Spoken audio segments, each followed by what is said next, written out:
बिस्मिल्लाहिर्रहमानिर्रहीम। नाज़रीन, आप देख रहे हैं प्रोग्राम आज के अखबार और मैं हूं आपका मेज़बान एहसन रज़ा। नाज़रीन, इस्लाम का एक अहम रुकन हज कल मनाया गया और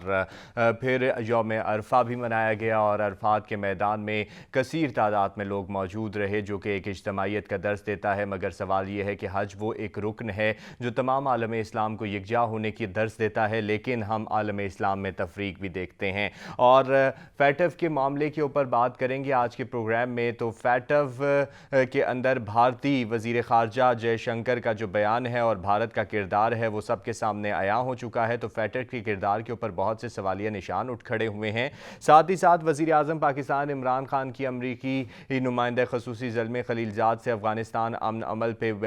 मुलाकात हुई है और बातचीत हुई है, तवील बात हुई है और पाकिस्तान के किरदार के ऊपर बात हुई है कि पाकिस्तान का किरदार इंतहाई तामीरी रहा है और मज़ीद भी रहेगा। जबकि अफ़गान सफारती अमला वापस बुला लिया गया, इसके ऊपर भी बात करेंगे क्योंकि भारत का मनफी प्रोपेगेंडा भी जारी है और अफ़गान सफ़ीर की बेटी का मुबैना अगवा। जबकि देखा जाए तो चाइना के साथ भी अभी धासू में एक बहुत बड़ा वाक़या हुआ, लेकिन चाइना की तरफ से हमारे साथ ताउन की बात की गई। तो ये बहुत मुश्किल वक्त है कि जब अफ़गानिस्तान में सूरत हाल ख़राब है और इस तरह के इक़दाम किए जा रहे हैं तो अमन मुज़ाकरात के ऊपर क्या असरात इसके मुरतब होंगे। तो इन तमाम मौज़ूआत पर गुफ्तगू करने के लिए जो शख्सियत मेरे साथ आज मौजूद हैं उनका तारुफ आपसे करा दूं। तो जनाब बैरिस्टर वकास अब्रेज़ खान साहब हमारे साथ मौजूद हैं, माहिर कानून हैं, तज्ज़िया निगार हैं। तो बैरिस्टर साहब, सबसे पहले तो इस्लाम की बुनियादी रुकन हज से मैं बात करना चाहूँगा, क्योंकि हज एक ऐसी इबादत है जहाँ पर हमें इज्तमाइयत नज़र आती है, बिला रंग नस्ल तफरीक के वहाँ पर सब लोग मौजूद होते हैं और एक अहम मजहबी फ़रीज़ा वहाँ पर सर अंजाम दिया जाता है, जो कि हमें दर्स देता है कि तमाम आलम इस्लाम हमेशा एक साथ खड़ा हो। लेकिन हमने देखा कि आलम इस्लाम के अंदर बहुत ज़्यादा तफरीक है और मगरबी क़ुव्वतें जो हैं वो इस तफरीक को अपने मकासद के लिए इस्तेमाल करती हैं। तो क्या कहेंगे? देखिए जी, पहले तो सब तमाम उम्मत मुसलमान को मेरी तरफ से हज की बहुत मुबारकबाद। और जो आपने बात की कि ये हज जो है इज्तमाइयत का, यगानियत का, मसावात का दर्ज देता है, तो उम्मत मुसलमान को एक ही लड़ी में परो देने की बात करता है। तो आज सबसे ज़्यादा ज़रूरत इस चीज़ की है कि पूरी दुनिया में मुसलमान जिस तरीके से मसले जा रहे हैं, कुचले जा रहे हैं, उनके मफादात के साथ जो सलूक किया जा रहा है, चाहे हम ईरान की बात करें, हम फ़लस्तीन की बात करें, चेचनिया, बोस्निया, अफ़गानिस्तान, तो आज सबसे ज़्यादा ज़रूरत इस चीज़ की है कि जितने भी बरादर इस्लामिक मुल्क हैं, जो ताकत रखते हैं, जो स्ट्रॉन्ग हैं, जो स्ट्रेंथन है, वो इनके साथ खड़े हों ताकि ये गानगत का दर्स दिया जाए और एट द सेम टाइम हमारा ये इत्तेहाद, हमारा ये इत्तेफाक, हमारे वो तमाम दुश्मन जो कि मुस्लिम उम्मा को डाउनफॉल की बात करते हैं, उनको झुकाने की बात करते हैं, उनके खिलाफ सीसा फैलाई दीवार हो और ना हम उनके सामने झुक सकें, ना हम उनके सामने बिक सकें, बल्कि हम जो है एक अपना पूरी दुनिया के सामने पीस एंड प्रॉस्पेरिटी का नैरेटिव दें, हम मोहब्बत और राष्ट्रीय का पैरेटिव दें और हम प्रोग्रेस और प्रॉस्पर्स सोच को पूरी दुनिया में परवान चढ़ाएं। सही, यानी कि जो हज का दर्स है उसे हमें मुकम्मल तौर पर उससे मुस्तफ़ीद होना होगा और उससे फ़ायदा उठाना होगा। जो उसके अंदर हमें तबलीग दी जा रही है इकट्ठे होने की, उसको हमें बावर कराना होगा कि हम हज से ये दर्स लेकर आते हैं कि हम तमाम के तमाम मुसलमान इकट्ठे हैं। फैटिव मामले पर बात करूँगा बैरिस्टर साहब। तो फैटिव के अंदर जो सूरत हाल हमें नज़र आई, पाकिस्तान की तमाम जो इक़दाम थे उनको सराहा गया, लेकिन उसके बावजूद उन्हें ग्रे लिस्ट में रखा गया। लेकिन अब भारतीय वज़ीर ख़ारजा जो जयशंकर हैं उनका बयान जो है वो सामने आ चुका है और भारतीय वज़ीर ख़ारजा ने भारत का जो मकरू चेहरा है उसको सारी दुनिया के सामने वाज़े कर दिया, जो कि पहले भी वाज़े था, लेकिन अब ज़्यादा निखर के सामने आया है कि भारत जो है वो किरदार अदा कर रहा है पाकिस्तान को मुस्तकिल ग्रे लिस्ट में रखने के लिए। तो क्या अब ये फैटिव जो है सियासी नहीं हो गया? फैटिव की जानिबदारी के ऊपर जो है मोहर सब्त नहीं हो गई कि फैटिव गैर जानिबदार नहीं है बल्कि जानिबदार है? देखिए जी, जो उनके वज़ीर ख़ारजा की स्टेटमेंट है, अगर उस तनाज़ुर में देखा जाए तो ये चीज़ें जो फैटफ के खिलाफ हैं और ये इसके प्रेजुडिस और बायस्ड होने पे जो है निशानदेही भी करते हैं और बर्निंग इश्यूज भी जो हैं, बर्निंग क्वेश्चन भी राइजेस होते हैं। चूँकि फैटफ जो था पूरी दुनिया के अंदर इसने कोशिश की कि जहाँ पे भी टेररिज्म के हवाले से या जितनी भी दहशतगर्दी की एक्टिविटीज़ हैं वहाँ पे जो तमाम स्टेट्स को ये बावर करवाया जाए कि अपने कवानीन को सख्त करें, स्ट्रिक्ट करें। पाकिस्तान ने भी इस हवाले से जितनी मुमकिन कानून साज़ी थी वो की। शायद एक आध नुक्ता जो था जिस पे पाकिस्तान कानून साज़ी ना कर सका वक़्त की किल्लत की वजह से, लेकिन पाकिस्तान ने हर मुमकिन कोशिश की कि हम तमाम जितने भी दहशतगर्द अनासर हैं या टेररिज्म की एक्टिविटी में इन्वॉल्व लोग हैं, हम उनके गिर्द घेरा तंग करें, और पाकिस्तान इसमें काफ़ी हद तक कामयाब भी हुआ। लेकिन जो इनके वज़ीर ख़ारजा की स्टेटमेंट है, मैं ये समझता हूँ कि ये भारत का गंदा और पुरगंदा चेहरा है, और इनके जो मकरू और मज़मूम मकासद हैं, इनके अंदर ये कभी भी कामयाब नहीं हो सकते। लेकिन ये जो चीज़ आपने जिस चीज़ की तरफ निशानदेही की, अगर ये लोग इसी तरह स्टेटमेंट्स देते रहे और फेटफ की तरफ से किसी किस्म की तरदीद ना आई, कोई कंट्राडिक्ट ना किया गया स्टेटमेंट को, तो फिर फेटफ के ऊपर भी एक स्टिग्मा, एक नोशन ज़रूर अटैच कर दिया जाएगा कि ये भी कुछ सुपर पावर्स या कुछ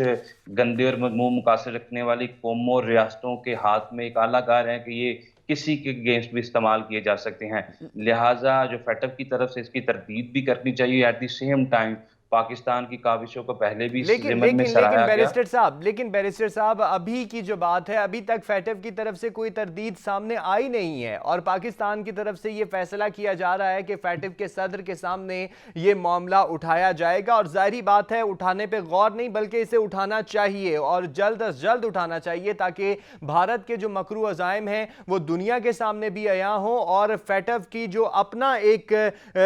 पोस्चर है और जो उसकी तस्वीर है वो वाज़ेह होनी चाहिए। बिल्कुल जी, इसी तरह ऐसा, चूंकि जो फेटफ के अंदर जो भारत का किरदार है वो इंतहाई मनफी, और जिस तरह से मनफी प्रोपेगेंडे को पाकिस्तान के अगेंस्ट मुसल्लत किया जा रहा है, ये सोच विचार करने का मुकाम है। At the same time Pakistan को, बिल्कुल आपने दुरुस्त कहा, कि आवाज़ उठानी चाहिए, क्योंकि इस तरह हम कभी भी अपने जो हमारा एक नेशनल इंटीग्रिटी है, हमारी सवरेनिटी है, हम उससे पीछे नहीं हट सकते। और भारत जो है हमेशा इसने कोशिश की है कि हर मुहाज पे पाकिस्तान को ये लेट डाउन करे, और पाकिस्तान के अगेंस्ट जितनी भी मनफी सरगर्मियां हैं, ये मनफी प्रोपेगेंडा पूरी दुनिया के अंदर इसको तरबीज दे। तो भारत का मकरूर गंदा चेहरा इससे पहले भी कश्मीर के मुहाज पे भी पूरी दुनिया के सामने है। इससे पहले भी जितनी जंगें 1971 की थी, 1965 की थी, उसके अंदर पूरी दुनिया के सामने खुल के आया। लेकिन ये बड़ी अनफॉर्चुनेट चीज़ है कि दुनिया के अंदर चाहे फेटफ हो, यूनाइटेड नेशन हो, लीग ऑफ नेशन हो, ये जितनी भी तंजीमें या ऑर्गेनाइजेशन बनाई गई, बज़ाहिर तो ये कहती हैं कि हम पूरी दुनिया के अंदर इक्वालिटी की बात करते हैं, हम कौमों की तरक्की और प्रॉस्पेरिटी की बात करते हैं without discrimination of caste, colour, credit, status. लेकिन ये बड़ी अनफॉर्चुनेट चीज़ है कि जब प्रैक्टिकली और प्रैग्मेटिकली इन चीज़ों के इजहार का वक्त आता है, तो ये लोग जो है ये जितनी भी तंजीमें उन ममालिक के हक में जाती हुई या बयानबाजी करती हुई नजर आती हैं कि जो स्ट्रांग हैं, जो मजबूत हैं, जिनकी इकोनॉमी बेहतर है, और जितनी भी नेशन जो कि अंडर डेवलप हैं, ये थर्ड वर्ल्ड कंट्री के लिस्ट में आती हैं, उनके साथ हमेशा ये तेली मार से हालांकि बदतर हालांकि सलूक करते हैं। हालांकि अगर देखा जाए तो ये जितनी भी तंजीमें हैं ये उन्हीं थर्ड वर्ल्ड कंट्रीज के लिए बनी हुई होती हैं, उन्हीं गरीब ममालिक के लिए बनी हुई होती हैं। तो क्या ये बात वाज़ेह नहीं हो जाती इस तरह के इकदाम के बाद कि यही तंजीमें जो हैं इन थर्ड वर्ल्ड कंट्रीज को और गरीब ममालिक को इनडायरेक्टली कंट्रोल कर रही होती हैं? बिल्कुल इसी तरह है, ये जितनी भी जो बनती तो डेवलप उन्हीं के नाम नेशंस पे हैं, हैं। बिल्कुल ये उन्हीं के नाम पे बनती है, उनके हकूक के तहफ़्फ़ुज़ के लिए बनती है, उनके राइट्स को प्रोटेक्ट करने के लिए इस्टेब्लिश की जाती हैं। But this is very unfortunate कि ये अगर किसी के राइट्स को, किसी के हकूक को या किसी के मफादात को प्रोटेक्ट करती हैं, तो वो डेवलप्ड नेशन है, और ये डेवलप्ड नेशन के हाथ में आलाकार है, और ये ऐसा आलाकार है कि जो हमेशा अंडर डेवलप और गरीब ममालिक या अक़वाम के खिलाफ इस्तेमाल किया जाता है। तो इस ज़िमन में पाकिस्तान को भरपूर जो है वो अपना नैरेटिव डेवलप करने की ज़रूरत है। एट द सेम टाइम जितनी भी अंडर डेवलप्ड नेशंस हैं उनको भी अपने मौक़िफ़ में, चूँकि आपने सबसे पहले प्रोग्राम के इंट्रो के अंदर हज की बात की, तो मैं ये समझता हूँ कि इस मैटर पे भी उम्मत मुसलमान को यकजा होने की ज़रूरत है कि पाकिस्तान जो कि इस्लाम का कला और हमेशा इस्लामी बरादर ममालिक के मफादात के लिए सफ़े अरा हुआ है, बल्कि फ्रंट डेस्क सोल्जर के तौर पर इसने काम किया है और सीसा पलाई दीवार भी साबित हुआ है। पाकिस्तान को चाहिए कि एक तो ओआईसी जैसे इंस्टीट्यूशंस को की बहाली के लिए काम करें, उसकी जो पावर्स है उसकी रेस्टोरेशन के लिए काम करें, تاکہ جہاں پہ بھی مسلم امہ اور مسلم برادر ممالک کے حقوق کے تحفظ کی بات کی جاتی ہے یا ان کے رائٹس کو ڈسپرچ کیا جاتا ہے، تو باحثیت مسلم امہ ان کو سب کو کھڑے ہو کر اس کی تردید بھی کرنی چاہیے، مذمت بھی کرنی چاہیے، اور ہر ممکن وہ اقدام کرنا چاہیے جس سے مسلمانوں کے حقوق جو ہے ان کو پروٹیکٹ کیا جا سکے۔ صحیح، آپ مسلم امہ کی بات کر رہے ہیں تو میں یہیں سے افغانستان کے مسئلے کو بھی جوڑوں گا۔ حالانکہ فیٹف کے معاملے پر بہت جلد ہمیں پاکستان کو ایک مؤثر آواز اٹھانی چاہیے اور وہاں جانا چاہیے فیٹف صدر کے سامنے۔ افغانستان کی بھی بات کروں گا کیونکہ آپ مسلم امہ کی بات کر رہے ہیں، تو افغانستان کے اندر صورتحال یہ ہے کہ پاکستان جو ہے افغانستان کے امن کی بحالی کے لیے اقدامات کر رہا ہے، لیکن افغانستان جو ہے ایک اسلامی برادر ملک ہوتے ہوئے بھی پاکستان کی کوششوں کو نہ سراہتا ہے بلکہ الزامات کی تکرار بھی رہتی ہے، اور ایک انڈیویجول کے کیس کے اوپر، یعنی کہ ان کے سفیر کی بیٹی کا جو مبینہ اغوا کی ایک بھونڈی سازش کی گئی جو کہ سب کے سامنے آ چکی ہے، اس بھونڈی سازش کے ایک مبینہ کیس کے اوپر اپنے سفارتی عملے کو واپس بلا لیا گیا، تو یہ کیسا کردار ہے؟ دیکھیں ایسے اس پہ تو سب سے پہلے میں یہ کہنا چاہوں گا کہ ہم نے تیرے ہر دکھ کو محبت کا تسلسل سمجھا، ہم نے تیرے ہر دکھ کو محبت کا تسلسل سمجھا، ہم اگر چپ نہ رہتے، اگر ہم صبر نہ کرتے تو قیامت کرتے۔ دیکھیں یہ جو افغانستان کا رویہ ہے اسپیشلی اس حوالے سے میں یہ سمجھتا ہوں کہ بڑا قابل افسوس ہے۔ پاکستان نے جو افغانستان کے اندر پیس اینڈ پراسپیرٹی کے خواب کو شرمندہ تعبیر کرنے کے لیے ہر ممکن کوشش کری، اور اس مقصد کے لیے پاکستان نے امریکہ جیسے دوست کو ناراض کیا، ایبسلیوٹلی ناٹ کی کال دی، اور پاکستان سینہ سپر ہو کے ببانگ دول یہ اعلان کرتا بھی نظر آیا کہ ہم اپنی سرحدیں، اپنی سرزمین کسی بھی صورت جو ہے اپنے افغانستان کے خلاف یا کسی بھی اسلامی برادر ممالک کے خلاف استعمال نہیں ہونے دیں گے۔ But this is very unfortunate کہ جس طرح بھونڈی سازش کی گئی، جس طرح آپ نے بھی اس چیز کا تذکرہ کیا، میں یہ سمجھتا ہوں کہ یہ جتنے بھی الزامات یا جتنے بھی ایکوزیشن یا ایلیگیشنز پاکستان کے خلاف لیبل کیے گئے، ان کا حقائق کے ساتھ کوئی تعلق نہیں تھا، اور جو انویسٹیگیشن ٹیم وزیر داخلہ نے جو اسٹیبلش کی تھی at the same time I G Islamabad کی جو گزشتہ روز کی سٹیٹمنٹ تھی اور پریس کانفرنس تھی، اس کے اندر یہ چیز روز روشن کی طرح عیاں ہو گئی کہ یہ افغانستان کی ایک سازش تھی اور اس میں بھارت اس میں ملوث رہا ہے، کیونکہ سب سے زیادہ پروپیگنڈا اگر کیا گیا ہے تو وہ بھارت کی جانب سے کیا گیا ہے پوری دنیا کے سامنے۔ بالکل اسی طرح ہے، پاکستان کا ازلی دشمن ہے بھارت، اور بھارت نے پشت بنائی کی اس تمام مسئلے پہ، اس تمام میٹر پہ افغانستان کی، اور افغانستان کس طریقے سے انکالہ کار بنا ہے، اور جو پاکستان کے خلاف جو بے بنیاد اور من گھڑت الزامات لگائے گئے ہیں، اس کی ساری جو انویسٹیگیشن انٹیروگیشن تھی وہ آئی جی صاحب نے کل سامنے رکھ دی تھی، جس کا حقائق کے ساتھ کوئی تعلق نہیں تھا۔ بظاہر تو یہ چیزیں نظر آتی تھی کہ پاکستان کی سیکیورٹی اور سیفٹی کے سسٹم کے حوالے سے یہ ایلیگیشن امپوز کیے گئے تھے، اور اس کو بنیاد بنا کر وہ اپنے سفیروں کو واپس بلانا چاہتے تھے۔ ایسے انٹرنیشنل لاء کا اگر ہم مطالعہ کریں تو اس کے اندر جتنے بھی سفیر ہیں، ڈپلومیٹک ایجنٹس ہیں یا امبیسڈر ہیں، ان کی فیملیز کی پراپرٹیز ہیں، پریویلیجز ہیں، امیونٹیز ہیں، اور جب بھی وہ کسی سٹیٹ میں جاتے ہیں تو ان کی موومنٹ کو واچ کیا جاتا ہے، مانیٹر کیا جاتا ہے۔ اس طرح نہیں ہے کہ آپ کسی پارک کے لیے یا سیر و تفریح کے لیے اکیلے چھوڑ نکل دیا جاتے جائے ہیں، اور آپ ایک ٹیکسی سے دوسری اور دوسری آپ کو جانے دیا جائے اور آپ ایک ٹیکسی سے دوسری اور دوسری ٹیکسی سے تیسری ٹیکسی میں سفر بھی کریں، اور پھر جب انویسٹیگیشن کی جائے تو آپ اپنا موبائل بھی ریسٹور کر کے پیش کریں۔ موبائل کے اندر سارا ڈیٹا آپ ڈیلیٹ کر دیتے ہیں، اپنی لوکیشنز ڈیلیٹ کر دیتے ہیں، اور کوئی تسلی تشفی بخش جواب جو ہے آپ انویسٹیگیشن ٹیم کو نہیں دے پاتے کہ جس سے اس چیز کی سیٹسفیکشن ہو کہ آپ واقعی ہی کسی سیر و تفریح یا سیاحت کے پرپس کے لیے وہاں پہ گئے تھے۔ جب کسی بھی دو ریاستوں کے درمیان تعلقات ٹائٹ روپ واقع یا کشیدگی اختیار کر جائے تو وہاں پہ تو بالکل اس طرح کا اقدام جو ہے غیر ذمہ داری کے زمرے میں آتا ہے۔ صحیح، غیر ذمہ داری کے زمرے میں یہ تمام اقدام آتے ہیں۔ بیرسٹر صاحب، میں آپ سے یہ جاننا چاہوں گا کہ عام مذاکرات کا دور چل رہا ہے، اس گھمبیر سچویشن میں افغانستان کا سفارتی عملہ واپس بلا لینا اور عام مذاکرات پر کتنا اثر ڈالے گا، کیونکہ ایک انڈیویجول کیس کے اوپر اپنے سفارتی عملے کو واپس بلایا گیا؟ دیکھیں میں یہ سمجھتا ہوں کہ اس سے پاکستان اور افغانستان کے تعلقات کے اندر مزید کشیدگی آئے گی، چونکہ پاکستان نے تو اس تمام میٹر پہ اسپیشلی میں نے امریکہ کا بھی حوالہ دیا کہ ہم نے تو امریکہ کو ناراض کیا، दूसरे बरादर इस्लामी मुल्कों को नाराज किया। पाकिस्तान ने तो कोशिश की कि जो पीस एंड प्रॉस्पेरिटी की एक राग पाकिस्तान गुज़िश्ता 15 से 20 सालों से अलपता आ रहा है कि अफगानिस्तान के अंदर वहाँ पे अमन हो, आश्ती हो, लोग जो हैं वहाँ पे कानून के तहत ज़िंदगी गुजार सके। और पाकिस्तान ने तो क्रिस्टल क्लियरली इस चीज़ की भी वजाहत की है। एक इंटरव्यू मैं कल देख रहा था शाह महमूद कुरैशी साहब का, कि उन्होंने बड़ी क्रिस्टल क्लियरली इस चीज़ की वजाहत की है कि वहाँ पे किसी भी फोर्सिबल या अग्रेशन या ऑपरेशन के तहत तालिबान की गवर्नमेंट बनती है तो पाकिस्तान इसको तस्लीम नहीं करेगा। तो इन हम्म। तमाम सूरत हाल के तनाजुर में देखा जाए तो पाकिस्तान से इनका अपना सफीर वापस बुला लेना ये इंतहाई रिडिकुलस है, और ये मजीद जो हालात को डिवेस्टेटिंग करेगा, और इससे बेहतरी आने की बजाय जो है इन दोनों ममालिक के हालात जो कशीदा होंगे। और जो अशरफ गनी की स्टेटमेंट थी, मैं समझता हूँ कि वो भी कंडेमेबल थी, कि आप अगर हमारा साथ नहीं देंगे तो पाकिस्तान जो अफगानिस्तान है वो भारत के साथ राब्ता करेगा हम्म। और भारत से इमदाद लेगा। हम लोग गुज़िश्ता 20-25 सालों से वहाँ पे जंग की कैफियत में हैं। बलूचिस्तान के अंदर हम बहुत ज़्यादा हज़ीमत उठाई, नुकसान उठाया, और इस शहादतें दी। तमाम और सूरत हाल में बैरिस्टर साहब, जिस तरह के अशरफ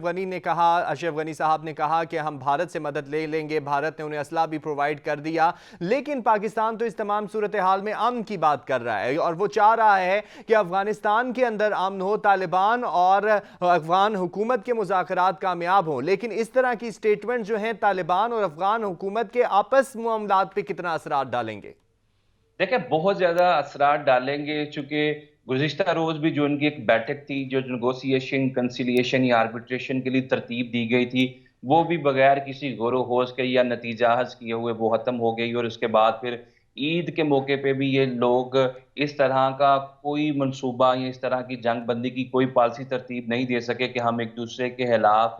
हथियार नहीं उठाएँगे या हमलावर नहीं होंगे। तो ये बड़ी काबिल अफ़सोस बात है। जो इस वक़्त तालिबान है, वो भी मुसलमान होने का दावा करते हैं और मुसलमान है, एट द सेम टाइम जो अफ़गान गवर्नमेंट है, वो भी मुसलमान है। लिहाज़ा ये आपस में जो इनकी इक़्तिदार की रस्साकशी के लिए जंग है, मैं ये समझता हूँ कि अगर ये जंग तूल इख्तियार कर गई तो इसमें बहुत बड़ा एक ब्लड बाथ देखा जाएगा, और ये ब्लड बाथ अनफॉर्चुनेटली मुसलमानों को मुबैन होगा। लिहाज़ा मौजूदा दौर किसी भी जंगो-जदाल का हामिल नहीं हो सकता, ना मुतहम्मिल हो सकता है। नेगोशिएशन के थ्रू, कंसिलिएशन के थ्रू, आर्बिट्रेशन के थ्रू या पाकिस्तान जैसी स्टेट के थर्ड पार्टी इंटरवेंशन के थ्रू इस मसले को सॉर्ट आउट किया जा सकता है। लेकिन मैं डिफरेंट तजियाकारों के, सहाफ़ियों के और स्पेशली कालम निगार जो कि गुज़िश्ता 2 हफ़्ते से अफ़गानिस्तान में मौजूद थे, उन्होंने इस पे जो कालम लिखे, एट द सेम टाइम जो तज़िये पेश किए, उनका कहना है कि अफ़गानिस्तान के जो सदर हैं इस वक़्त अशरफ गनी, वो तो ये चाहते नहीं है कि वहाँ पे अमन व अमा जो है वो तरवीज पाए। यानी वो यानी तो ये इसका चाहते मतलब हैं है कि हम यानी इसी इसका तरह। मतलब है यानी इसका मतलब है सिर्फ वहां पर महज इक्तदार की जंग चल रही है, अमन की बात नहीं हो रही,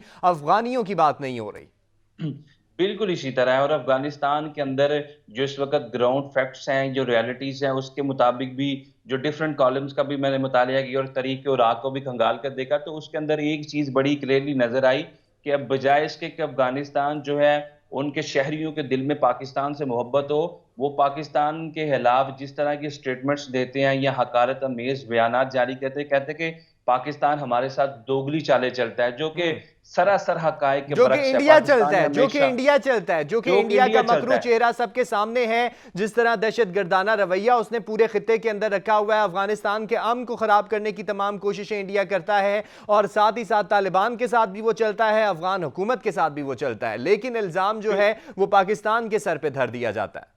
बिल्कुल इसी तरह इल्ज़ामात जो है वो पाकिस्तान के सर पे धर दिए जाते हैं। और दिस इज़ वेरी अनफॉर्चुनेट कि हम हमेशा इनके लिए मोहब्बत और आश्ती का पैगाम लेकर जाते हैं, और ये लोग जो है हमें अपना दुश्मन समझते हैं या हमें समझते हैं कि हम तालिबान की पुष्पनाई कर रहे हैं। लेकिन मैं ये समझता हूँ कि ये जो मौजूदा दौर है, इसके अंदर जो अफगानिस्तान का किरदार है, स्पेशली गुज़िश्ता 2 दिन के अंदर, ये इंतहाई अफसोसनाक है, तशवीशनाक है कि हम इनके लिए कुर्बानियाँ देते हैं। इंडिया तो इनके लिए अपनी सरहदें नहीं खोलता कि सही। अफगानिस्तान के बैरिस्टर लोग साहब, वहां मेरे पे पास जाएं। टाइम थोड़ा है, मैं आपसे सिर्फ ये जानना चाहूंगा कि पाकिस्तान को पॉलिसी में क्या चेंजेस लाना चाहिए, या जिस पॉलिसी पर पाकिस्तान गामजन है उसको किस तरीके से मजीद इंप्रूव करना चाहिए, ताकि अफगानिस्तान का मसला जो है और वो बेहतरीन तरीके से हल हो और पाकिस्तान पे जो इसके असरात हैं वो कम से कम हो।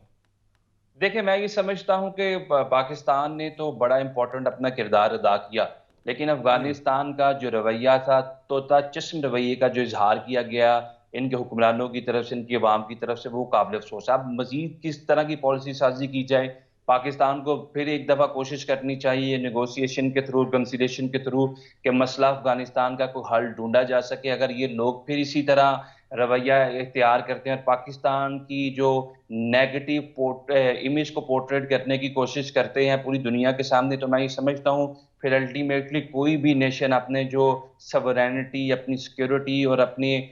جو سلامتی کونسل کے اداروں کے اگینسٹ کوئی ایسی بات نہیں سن سکتی، تو الٹیمیٹلی پھر پاکستان اس تمام مسئلے سے بالکل رائے فراغ اختیار کرے گا اور پاکستان ان کا بالکل ساتھ نہیں دے گا۔ چونکہ اگر ہم ان کا ساتھ دیں، ہم ان کا ساتھ مخلصانہ کاوشیں کریں اور بجائے اس کے کہ ہمارے کردار کو سراہا جائے، یہ ہمارے کردار کو داغدار کریں، پوری دنیا کی میڈیا کے اوپر پاکستان کی نیگیٹو پکچر پورٹریٹ کریں کہ ہمارے سفیر وہاں پہ محفوظ نہیں، ان کی بیٹیاں، ان کے اہل و عیال محفوظ نہیں ہیں، تو پھر پاکستان اس تمام صورتحال سے کسی نہ کسی روز پھر یہ پالیسی جو ہے پاکستان میں ڈرا کرے گا کہ ہم وہاں پہ جو کسی تصفیے کی طرف یا کسی صلح کی طرف جانے کی کوشش کرے۔ پھر الٹیمیٹلی ریاستیں جو ہے اس کے بھی اپنے سٹیکس ہیں، اپنے مفادات ہیں، اور کوئی بھی ریاست جو ہے وہ اپنے سٹیکس، اپنے مفادات، اپنی انٹیگریٹی، اپنی سورینٹی اور ایگزسٹنس کے اگینسٹ کام نہیں کر سکتی۔ پھر الٹیمیٹلی پاکستان جو ہے وہ افغانستان سے سیپریٹ ہو کے کوئی پالیسی ترتیب دے گا۔ صحیح، یعنی کہ افغانستان اگر اسی طرح کا رویہ رہا تو پھر ہمیں مزید سوچنا پڑے گا، جیسے کہ ہماری اتھارٹیز کی جانب سے یہ بھی بارہا کہا جا رہا ہے کہ مذاکرات اس طرح کامیاب نہیں ہوں گے اگر الزامات کی تکرار جاری رہے گی،